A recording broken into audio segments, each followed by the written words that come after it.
Hello friends, welcome to the civil services dream channel. दोस्तों, UPSC prelims का जो paper 2 होता है, जिसको हम सीसैट का पेपर कहते हैं, हम वो पेपर सॉल्व कर रहे हैं और ये पार्ट 3 है। दोस्तों, सवाल शुरू करने के पहले मैं आपको थोड़ा सा स्ट्रैटेजी बता दूं कि पैसेज जो होता है, कॉम्प्रिहेंशन होता है, उसको कैसे डील करना है। क्योंकि एग्ज़ाम में हमारे पास टाइम कम होता है, मैथ्स और रीजनिंग के भी क्वेश्चंस होते हैं, पैसेज भी होते हैं। तो अगर जिन स्टूडेंट्स का मैथ्स और रीजनिंग थोड़ा वीक होता है, नहीं वो हैंडल कर पाते, तो वो कॉम्प्रहेंशन यानी पैसेज को सॉल्व करते हैं। क्योंकि ये क्वालिफाइंग पेपर होता है, इसमें बस 33% मार्क्स लाना होता है। लेकिन दोस्तों, ये भी इम्पॉर्टेंट है क्योंकि कभी कभी आपके मार्क्स रुक जाते हैं, प्रीलिम्स का एग्ज़ाम रुक जाता है सीसेट नहीं क्लियर होने की वजह से। दोस्तों, मैं आपको क्वेश्चन सॉल्व कराते टाइम आपको मैं ट्रिक बताऊंगी कि कैसे क्वेश्चंस को एलिमिनेट करना है और आंसर्स को टिक करना है। दोस्तों, बहुत सारे ऐसे भी पैसेज होते हैं, बहुत सारे नहीं बट फिर भी 2-4 पैसेजेस आपको ऐसे मिल जाते हैं जिसमें कि आप पैसेज पढ़े बिना भी आप ऑप्शंस को डायरेक्ट टिक कर सकते हैं। दोस्तों, ये 100% गारंटेड नहीं होता, बट 60-40 का रेशियो आप ले सकते हैं कि 60% है कि ये सही होगा। ठीक है, तो आइए क्वेश्चन स्टार्ट करते हैं। और हाँ दोस्तों, कमेंट सेक्शन में आपको पीडीएफ का लिंक मिल जाएगा, आप वहाँ से क्वेश्चन पेपर डाउनलोड कर लें और आंसर मिलाने की कोशिश करें। तो दोस्तों, सवाल है कि richer states have a responsibility to cut down carbon emissions and promote clean energy investments. जो अमीर राज्य हैं उनका ये रिस्पॉन्सिबिलिटी है कि वो कार्बन एमिशंस कट करें, कम करें और वो क्लीन एनर्जी इन्वेस्टमेंट्स करें। ठीक है, ये स्टेट्स जो हैं इनके पास बिजली है, ये फास्ट ग्रो कर चुके हैं और यहाँ पे पर कैपिटा इनकम भी अच्छा खासा हो गया है। तो ये कैपेबल है कि जो बर्डन है इको फ्रेंडली बनाने का इंडिया के, ये इसमें शेयर कर सकते हैं। दिल्ली राज्य जैसे कि हेल्प कर सकता है अपना ओन क्लीन इलेक्ट्रिसिटी जनरेट करने में यूजिंग सोलर रूफटॉप पैनल्स, और even help poor states finance their clean energy projects. और जो गरीब राज्य हैं उनको फाइनेंस दे सकता है ताकि वो भी क्या करें, वो क्लीन एनर्जी प्रोजेक्ट्स में इन्वेस्ट कर सकें। दोस्तों, जो इलेक्ट्रिसिटी बोर्ड्स हैं वो कंट्रोल करती है 95% ऑफ डिस्ट्रीब्यूशन नेटवर्क, और वो काफ़ी लॉसेस में है। तो ये लॉसेस की वजह से जो स्टेट है वो अडॉप्ट करने में यानी रिन्यूएबल एनर्जी अडॉप्ट करने में काफ़ी हिचकिचाते हैं, और इस क्योंकि इनको ये महंगा पड़ जाता है कंपेरेटिवली फॉसिल फ्यूल्स के। दोस्तों, आइए देखते हैं question. Most logical and rational assumption बताना है आपको। ठीक है, most logical and rational assumptions. तो दोस्तों, ये हम पहले देखेंगे कि हम ऑप्शंस को एलिमिनेट कैसे करेंगे।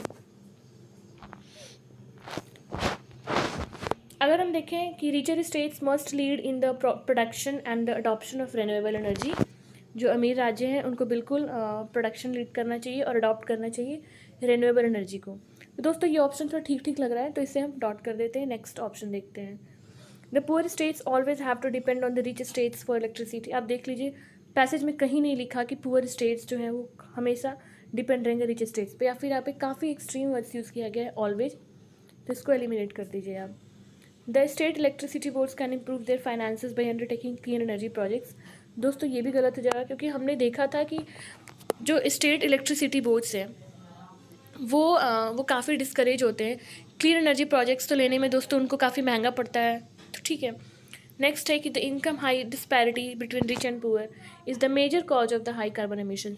दोस्तों, ये ऑप्शन बिल्कुल गलत हो जाएगा क्योंकि इसमें ये कह रहा है कि जो इकोनॉमिक डिस्पैरिटी है, मतलब जो पुअर और रिच की जो बात आ जा रही है, इसी वजह से कार्बन एमिशन ज़्यादा हो रहा है।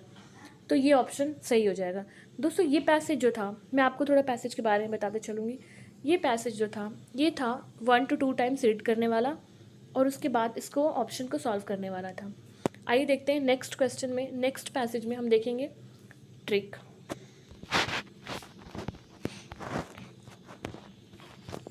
दोस्तों, ये एक स्टोरी है set against a rural backdrop, stench of corrosion. एक कपल की स्टोरी है, गुलेरी एंड मानक, जिनकी शादी हैप्पीली मैरिड हुई थी कुछ साल पहले, लेकिन उनका एक चाइल्ड नहीं है, उनका मतलब चाइल्ड नहीं होता है।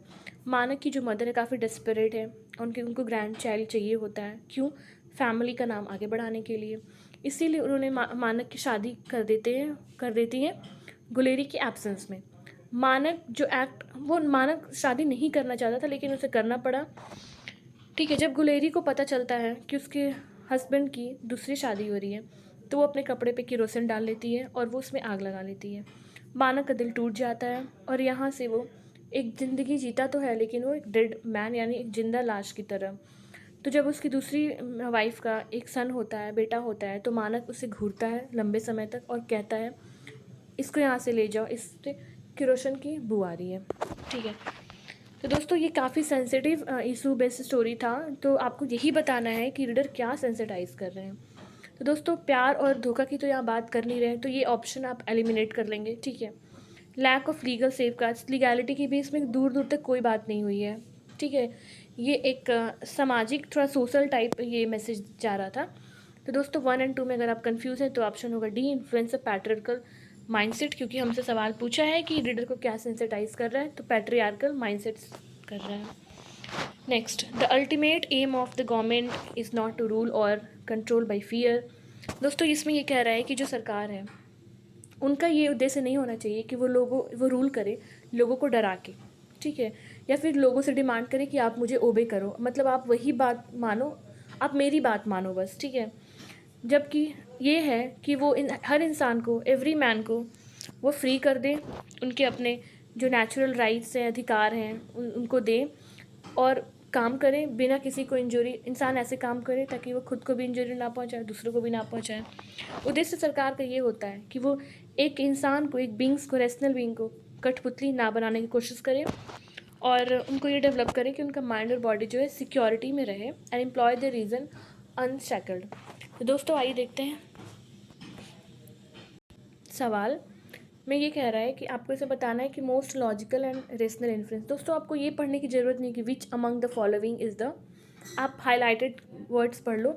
आपको बताना है कि most logical and rational influence क्या है पैसेज से। तो दोस्तों ये कह रहा है कि इसमें देखिए ट्रिक है, ये हम बिना पैसेज पढ़े भी ये क्वेश्चन हम कर सकते थे। कैसे? अगर हम देखें कि the true aim of the government is to secure the citizens their political and social freedom. क्योंकि दोस्तों जो ऐसे पैसेज होते हैं वो जनरल पैसेज होते हैं, तो अगर जनरल में भी अगर आपको ऑप्शन गलत लगे क्योंकि गवर्नमेंट रिलेटेड है, तो कोई भी पैसेज कोई एक्सट्रीम ऐसा नहीं ऑब्जेक्टिव या फिर कोई पैसेज जो है वो ऐसा नहीं बनाएगा आपको कि वो काफ़ी निगेटिव इंटरप्रिटेशंस आएगा। तो दोस्तों यहाँ पे देखते हैं, तो यहाँ पे कह रहा है कि जो ट्रू एम ऑफ गवर्नमेंट है वो सिक्योर करना जो सोशल, सामाजिक और पॉलिटिकल, राजनीतिक फ्रीडम, आज़ादी। बिल्कुल यहाँ पे डॉट कर देते हैं, अभी हम श्योर नहीं है। Primary concern of the government is to provide absolute social security. दोस्तों मैंने आपको बोला था, जैसे कि मैं आपको बता रही हूँ कि जो ओनली है, एब्सोल्यूट है, ठीक है, नेसेसरी है, तो आपको लगे कि ये काफ़ी एक्सट्रीम वर्ड्स हैं। ठीक है, ऑल है मतलब यही है और कुछ नहीं है, तो ऐसा नहीं है, ये गलत हो जाएगा स्टेटमेंट, आप रिस्क ले सकते हो।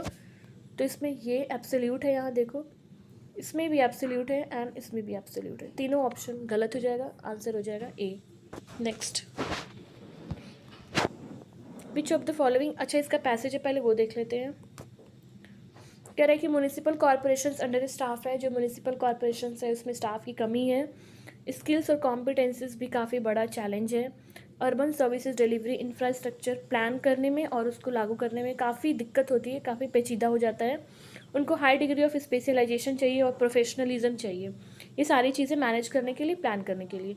तो करंट फ्रेमवर्क जो म्यूनिसिपल एम्प्लॉयज़ के ये है कि जो सीनियर मैनेजमेंट भी है यहाँ पे, जो जो रिक्रूट किए जाते हैं वो भी एडिक्वेटली फैक्टर, उसमें भी सही तरीके से टेक्निकल एंड मैनेजेरियल कॉम्पिटेंसीज नहीं देखी जाती है। ठीक है, तो इसीलिए कैडर एंड रिक्रूटमेंट रूल्स जो होती हैं ओनली स्पेसिफाई, बस वो एक बेयर मिनिमम एकेडमिक क्वालिफिकेशंस लेती हैं और वो क्या करती हैं, वो मतलब कोई कॉम्पिटेंसी या फिर एक्सपीरियंस नहीं मांगती हैं। This is the case with the most municipal corporations का यही है, और वो सफ़र करते हैं weak organisation design and structure से भी। तो दोस्तों आइए देखते हैं सवाल क्या है। सवाल ये पूछ रहा है कि आपको most logical and rational assumption बताना है पैसेज को देख के। तो आइए पहले हम एलिमिनेट करते हैं। दोस्तों अगर पहला ऑप्शन देखेंगे कि the task of providing urban services is complex issue which requires the organisational expansion in the municipal bodies all over the country. दोस्तों ठीक है, यहाँ पे एक स्ट्रीम है ऑल, ठीक है, ये हमें एक्सट्रीम मिलता है तो यहाँ से हम कैंसिल कर देंगे। या फिर हमने अगर पैसेज देखा तो इसके हिसाब से भी हमने देखेंगे कि ऑर्गेनाइजेशन को एक्सपेंड करने की बात नहीं कर रहा है। ठीक है, ये अंडर स्टाफ, स्किल्ड और कॉम्पिटेंसीज की बात कर रहा है।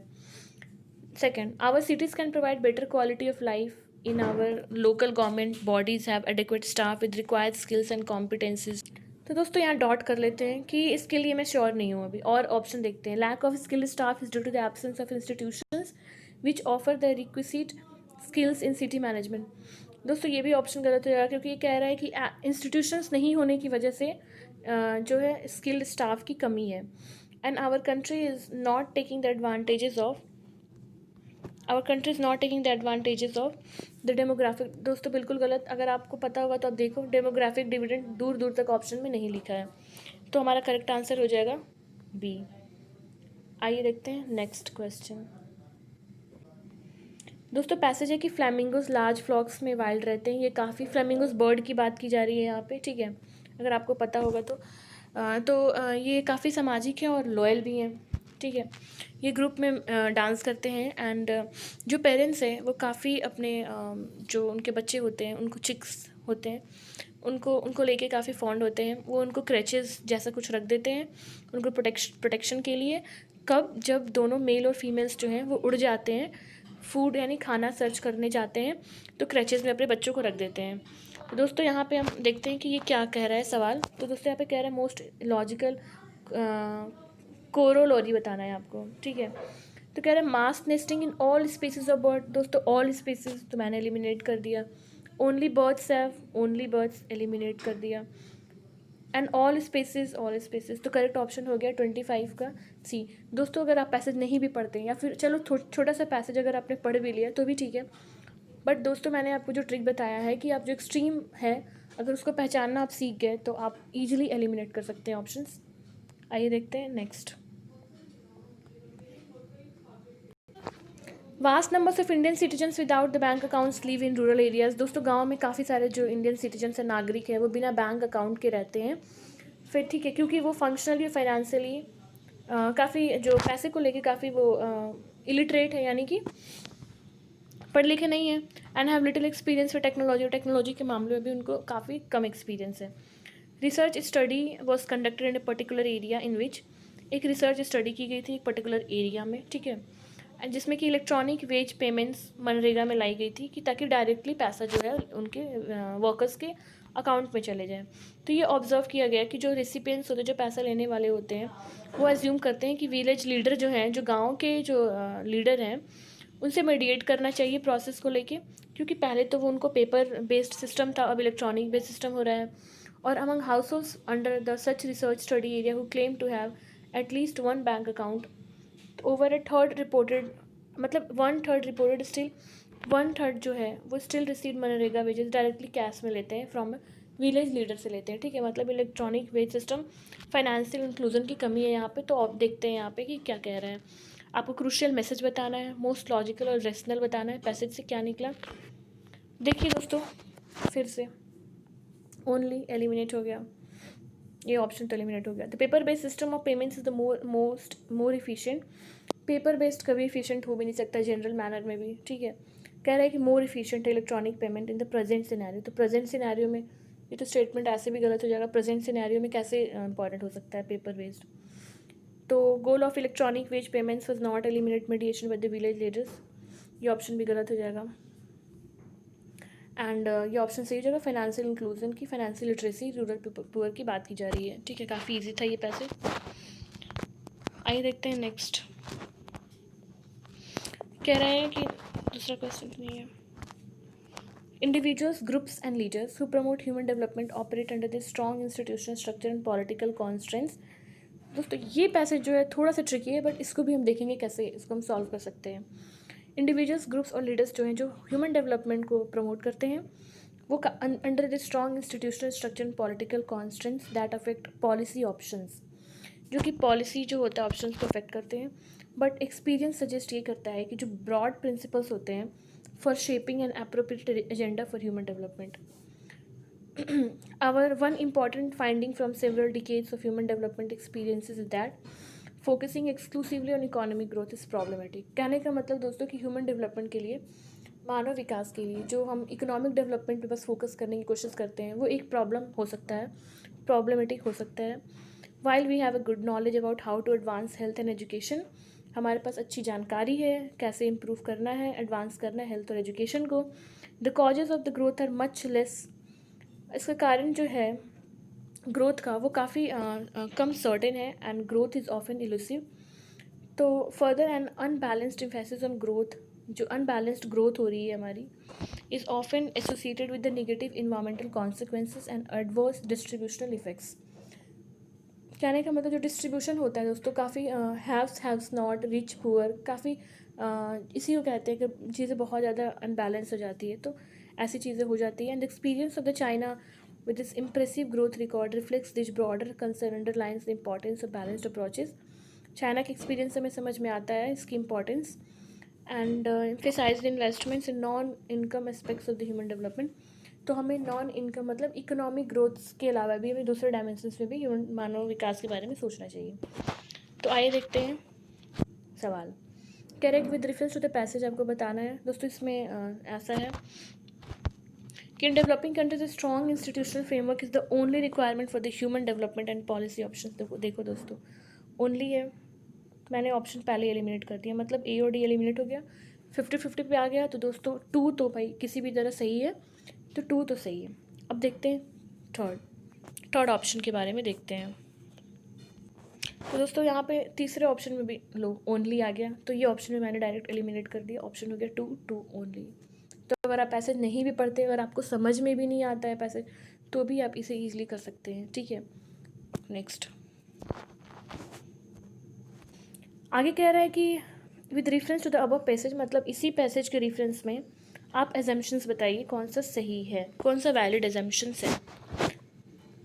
तो कह रहा है कि higher economic growth is essential to ensure the reduction in the economic disparity.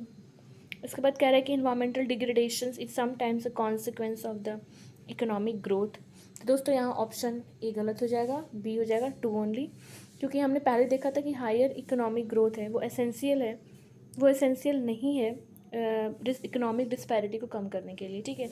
हमने देखा था कि आप नॉन इकोनॉमिक डायमेंशंस में भी जाइए और वहाँ देखिए मानव विकास के लिए। ओके दोस्तों, रीजनिंग का क्वेश्चन आ गया। चूँकि हम पेपर के हिसाब से ये चल रहे हैं, तो आपको बीच में पैसेज, बीच में रीजनिंग, ऐसे क्वेश्चन आएंगे। तो आइए देखते हैं रीजनिंग का क्वेश्चन। कह रहा है कि A runs less fast than B, यानी कि बी रन करता है ज़्यादा ए से। B runs as fast but not as fast as C, यानी सी रन करता है फास्ट बी से। तो ऐसा हो जाएगा C into B greater than A, sorry फिर से मैं बता देती हूँ, C greater than B greater than A. तो दोस्तों कह रहा है कि आपको बताना है कि कंपेयर टू द ए के कंपेयर में सी रन्स, तो वेरी सिंपल, फास्टर देन ए। देखो यहाँ पे इसका मतलब होता है ज़्यादा या फास्टर, अब जो भी कह लो, रन। Okay second, next 30। आज का लास्ट सवाल बहुत इजी है। देखो दोस्तों, इसमें क्या करना है कि ABCD चारों के पास 100 रुपये हैं, ठीक है, सबके पास 100 रुपये हैं। और जब जैसे कि मान लो यहाँ ए हो गया, यहाँ बी, यहाँ सी, यहाँ डी, तो सबके पास 100 रुपये हैं। इसके पास भी 100 है, इसके पास भी 100 है, इसके पास भी 100 है, थोड़ी प्रॉब्लम हो रही है, इसके पास भी 100 है। तो देखो सिंपल है, कह रहा है कि ए बी को 20 रुपये देता है, तो अगर ए जब बी को 20 रुपये देगा तो ए के 100 रुपये में से 20 रुपये कम हो जाएंगे, तो ए के पास बचा 80 रुपये और बी के पास बचा 120 रुपये। उसके बाद कह रहा है कि जो बी है वो सी को 10 रुपये देता है। तो इससे पहले एक लाइन को हम कंप्लीट करेंगे। तो दोस्तों इसके पास 100 रुपया है, इसके पास 100 रुपया है, इसका 80 हो गया, इसका 120 हो गया। उसके बाद कह रहा है कि जो बी है वो 10 रुपये देगा सी को, यानी कि बी जब 10 रुपये सी को देगा तो बी के पास कितना हो जाएगा, बी के पास हो जाएगा 110, और सी के पास हो जाएगा 110, और इसका हो जाएगा 100, इसका हो जाएगा 100। उसके बाद ऐसे ही आपको दोस्तों करना है। फिर सी जो है वो 30 रुपया, who gets 30 rupees from D, तो सी से आप सी में +30 ऐड कर दो और डी से डिडक्ट कर दो। तो आपको ध्यान देना है यहाँ पे कौन सा करेक्ट ऑप्शन नहीं है दोस्तों। ऑप्शन हो जाएगा सी। यहाँ पे कह रहा है कि C has more what A and D together. आप इसे कैलकुलेट करके देख लेना, मैंने आपको बता दिया सोल्यूशन। तो आज के लिए इतना ही दोस्तों, थैंक यू।